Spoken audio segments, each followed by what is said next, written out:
6 जून 2026 को दिल्ली में कॉकरोच जनता पार्टी से जुड़े छात्रों और युवाओं ने शिक्षा व्यवस्था, परीक्षा घोटालों और युवाओं के रोजगार जैसे मुद्दों को लेकर प्रदर्शन किया।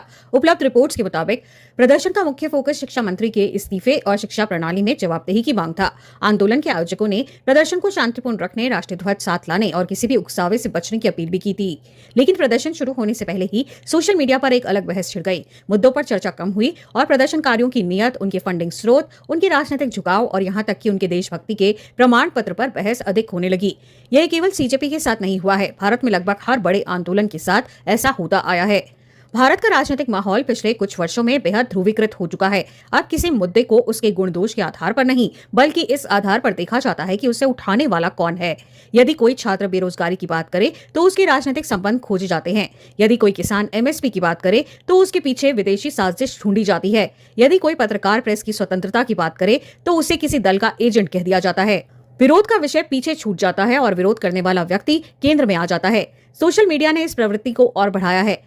एल्गोरिदम बहस नहीं, टकराव को बढ़ावा देते हैं, इसलिए इनकी मांग क्या है से ज्यादा वायरल होता है ये लोग देशद्रोही हैं या ये विदेशी एजेंट है।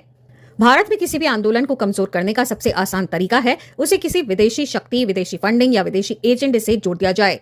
सीजेपी के संदर्भ में भी कुछ राजनीतिक नेताओं और समर्थकों ने विदेशी प्रभाव के आरोप लगाए, जबकि आंदोलन के संस्थापकों ने ऐसे आरोपों से इनकार किया। ये रणनीति नई नहीं है। इतिहास में भी कई आंदोलनों को पहले राष्ट्र विरोधी कहा गया, लेकिन बाद में उन्हीं मुद्दों को लोकतांत्रिक बहस का हिस्सा माना गया। लोकतंत्र में सवाल पूछना और सरकार से जवाब मांगना नागरिक अधिकार है, न कि देशद्रोह।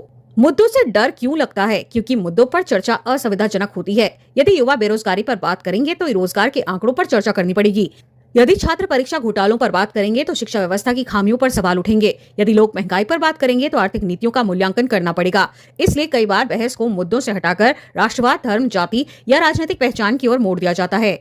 लोकतंत्र की परीक्षा तब नहीं होती जब लोग सरकार की तारीफ कर रहे हों। लोकतंत्र की परीक्षा तब होती है जब लोग सरकार से असहमति जता रहे हों और फिर भी उन्हें अपनी बात कहने का अधिकार मिले।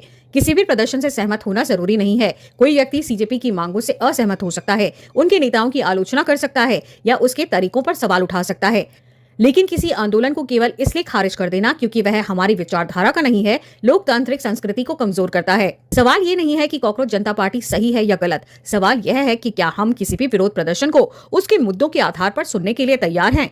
यदि हर आंदोलन को विदेशी एजेंडा, देशद्रोह, विपक्षी साजिश या राजनीतिक प्रोपेगेंडा कहकर खारिज कर दिया जाएगा तो लोकतंत्र केवल चुनावों तक सीमित रह जाएगा। लोकतंत्र की असली ताकत संसद में नहीं, बल्कि नागरिकों के उस अधिकार में है जिसके तहत वे सवाल पूछ सकते हैं, असहमति जता सकते हैं और सत्ता से जवाब मांग सकते हैं। किसी आंदोलन का समर्थन करना जरूरी नहीं है, लेकिन उनकी बात सुनना लोकतंत्र की बुनियादी शर्त है।